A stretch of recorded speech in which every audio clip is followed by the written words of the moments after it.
શું તમને ખબર છે જર્મનીમાં એનાબિન લિસ્ટમાં H પ્લસ માઇનસ અને H માઇનસનો શું મતલબ છે? H પ્લસ એટલે તમારી ઇન્ડિયન યુનિવર્સિટી ફુલ્લી રેકગ્નાઇઝ છે.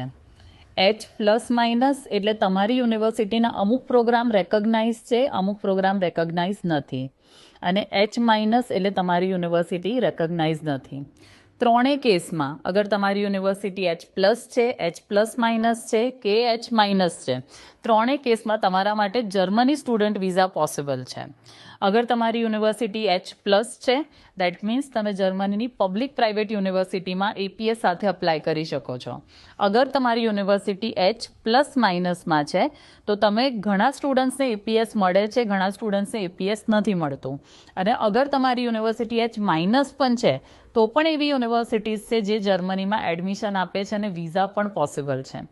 તો તમારે જાણવું હોય કે તમારી ઇન્ડિયન યુનિવર્સિટી કઈ કેટેગરીમાં આવે છે અને તમને જર્મનીમાં કઈ એડમિશન મળશે તો સ્ક્રીન પર જે નંબર આપ્યો છે એના પર કોન્ટેક્ટ કરો.